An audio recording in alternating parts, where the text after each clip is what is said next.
السلام علیکم امی جان، آپ کا کیا حال ہے؟ وعلیکم السلام ورحمۃ اللہ۔ پیارے بچوں، میں ٹھیک ہوں الحمدللہ۔ آپ ہمیں بچوں کے الفضل سے پہلا صفحہ سنا دیں گی؟ جی بالکل، میں سنا دیتی ہوں آپ کو۔ آج کے شمارے کا موضوع ہے تحریک وقف نو۔ تو چلیں دیکھتے ہیں کہ اس شمارے میں بچوں کے لیے کیا ہے۔ اس شمارے میں بچوں کے لیے ہے گلدستہ معلومات میں پڑھیں دلچسپ معلومات، دادی جان کا آنگن میں سنیں کہانی، اپنے ماحول کو صاف رکھیں، ذہنی آزمائش میں بوجھو تو جانیں، راستہ تلاش کریں اور اردو سوال۔ اس کے علاوہ نظم، لطائف، یاد کرنے کی باتیں اور بہت کچھ۔ جی بالکل، تو چلیں شروع کرتے ہیں۔ سب سے پہلے کیا آتا ہے؟ اللہ میاں کا خط آتا ہے اور قرآن کریم ہے، اور اعوذ باللہ اور بسم اللہ سے شروع کرتے ہیں۔ جی بالکل، تو چلیں شروع کرتے ہیں۔ اللہ میاں کا خط۔ تو ایقان، آپ ہمیں اس کی تلاوت سنا دیں۔ اعوذ باللہ من الشیطان الرجیم، بسم اللہ الرحمن الرحیم۔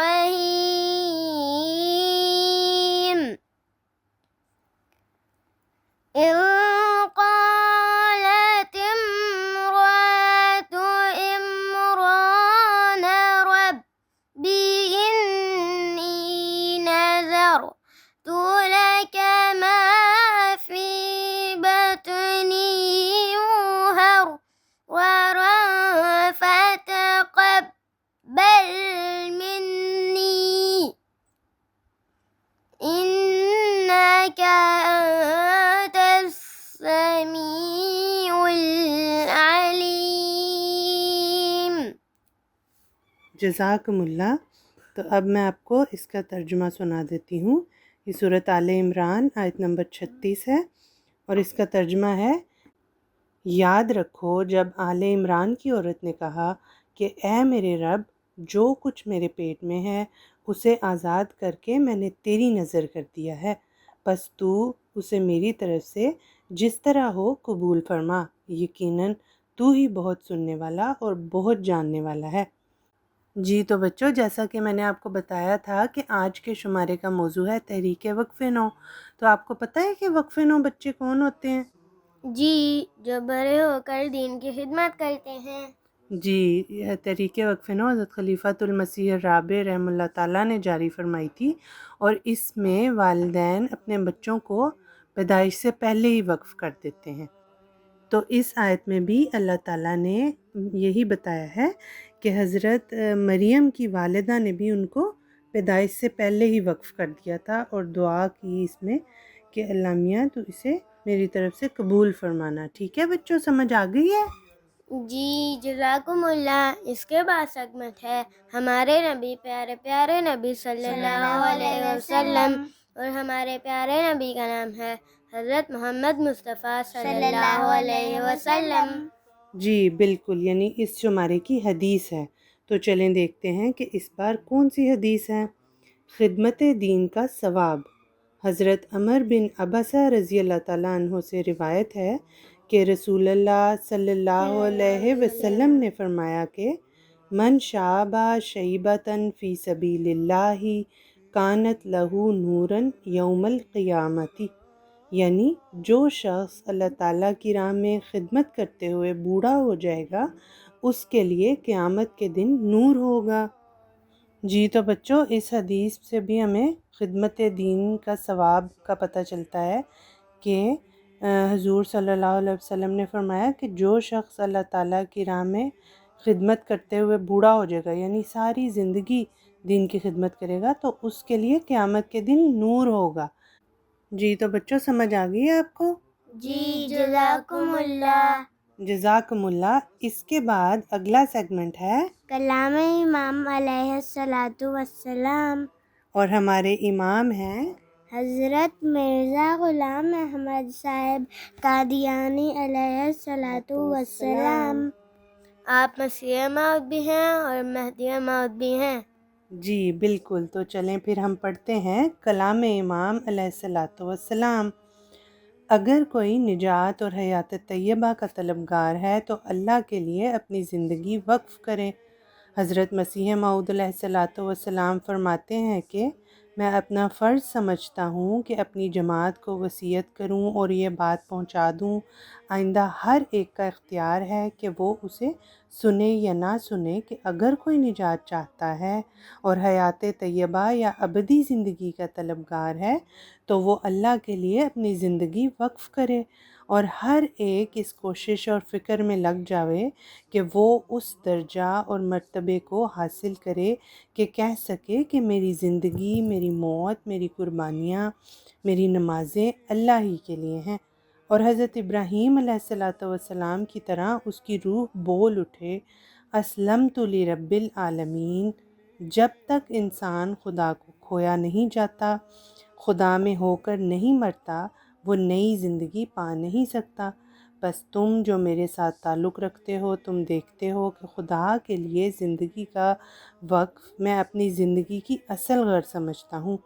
پھر تم اپنے اندر دیکھو کہ تم میں سے کتنے ہیں جو میرے اس فعل کو اپنے لیے پسند کرتے اور خدا کے لیے زندگی وقف کرنے کو عزیز رکھتے ہیں۔ اس کے مشکل الفاظ کے معنی ہیں ابدی زندگی کا مطلب ہے ہمیشہ کی زندگی۔ جی تو بچوں، آپ کو کیا سمجھ آئی ہے اس میں؟ کہ ہمیں اپنی زندگی اللہ تعالیٰ کے خاطر وقف کرنی چاہیے۔ جی بالکل، اور اس میں حضور علیہ الصلاۃ والسلام نے ہمیں یہی بتایا کہ اگر ہم چاہتے ہیں کہ حیات طیبہ اور ابدی زندگی، ٹھیک ہے، یہ چاہتے ہیں کہ ہماری زندگی پاکیزہ ہو اور ہمیشہ کی زندگی ہمیں مل جائے، تو ہمیں اللہ تعالیٰ کے لیے اپنی زندگی وقف کرنی چاہیے۔ اگر ہمیں کوئی دین کی خدمت ملتی ہے، جماعتی خدمت ہمارے سپرد ہے، تو اسے اچھے سے سر انجام دینا چاہیے۔ ٹھیک ہے بچوں؟ ٹھیک ہے۔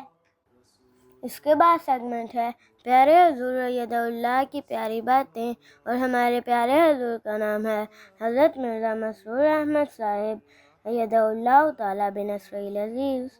جی بالکل، چلیں پھر پڑھتے ہیں پیارے حضور ایدہ اللہ کی پیاری باتیں۔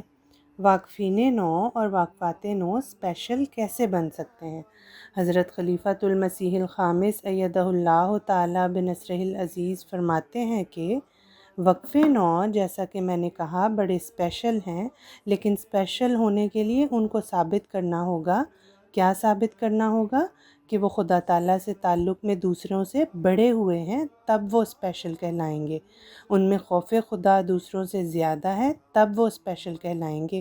ان کی عبادتوں کے معیار دوسروں سے بہت بلند ہیں، تب وہ اسپیشل کہلائیں گے۔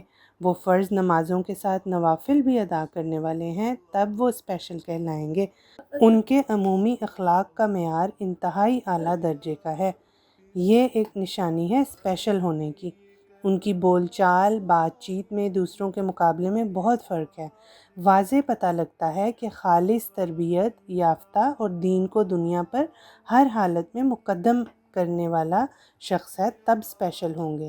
لڑکیاں ہیں تو ان کا لباس اور پردہ صحیح اسلامی تعلیم کا نمونہ ہے، جسے دوسرے لوگ بھی دیکھ کر رشک کرنے والے ہوں اور یہ کہنے والے ہوں کہ واقعی اس ماحول میں رہتے ہوئے بھی ان کے لباس اور پردہ ایک غیر معمولی نمونہ ہے، تب اسپیشل ہوں گی۔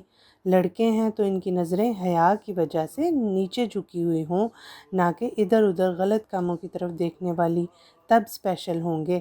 انٹرنیٹ اور دوسری چیزوں پر لغویات دیکھنے کی بجائے وہ وقت دین کا علم حاصل کرنے کے لیے صرف کرنے والے ہوں، تب اسپیشل ہوں گے۔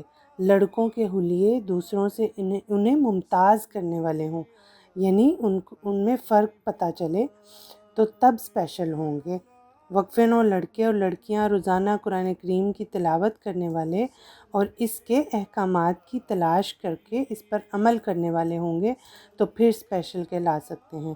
ذیلی تنظیموں اور جماعتی پروگراموں میں دوسروں سے بڑھ کر اور باقاعدہ حصہ لینے والے ہیں، تو پھر اسپیشل ہیں۔ والدین کے ساتھ حسن سلوک اور ان کے لیے دعاؤں میں اپنے دوسرے بہن بھائیوں سے بڑے ہوئے ہیں، تو یہ ایک خصوصیت ہے۔ رشتوں کے وقت لڑکے بھی اور لڑکیاں بھی دنیا دیکھنے کی بجائے دین دیکھنے والے ہیں اور پھر وہ رشتے نبھانے والے بھی ہیں، تو تب کہہ سکتے ہیں ہم خالصتاً دینی ہدایات پر عمل کرتے ہوئے اپنے رشتے نبھانے والے ہیں تو اسپیشل کہلائیں گے۔ ان میں برداشت کا مادہ دوسروں سے زیادہ ہے، لڑائی جھگڑا اور فتنہ و فساد کی صورت میں اس سے بچنے والے ہیں، بلکہ صلح کروانے والے ہیں تو اسپیشل ہیں۔ تبلیغ کے میدان میں سب سے آگے آ کر اس فریضے کو سر انجام دینے والے ہیں تب اسپیشل ہیں۔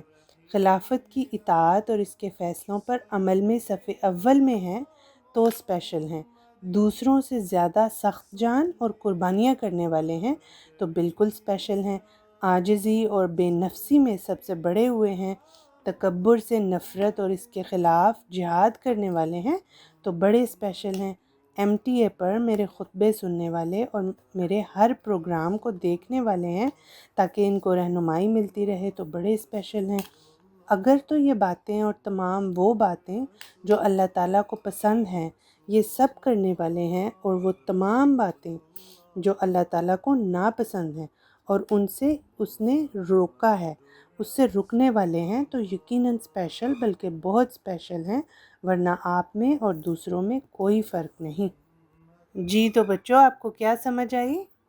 کہ ہم صرف اس وجہ سے اسپیشل نہیں ہوں گے کہ ہم وقف نوم ہیں، بلکہ یہ ساری باتیں جو حضور نے فرمائی ہیں اگر یہ ہمارے اندر ہوں گی تو پھر ہم اسپیشل ہوں گے۔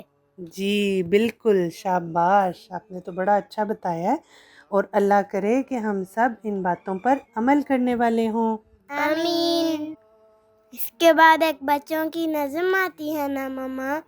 جی بالکل، اس کے بعد بچوں کی نظم کا سیگمنٹ ہے، تو چلیں دیکھتے ہیں کہ اس بار کون سی نظم آئی ہے۔ یہ نظم بخار دل سے لی گئی ہے۔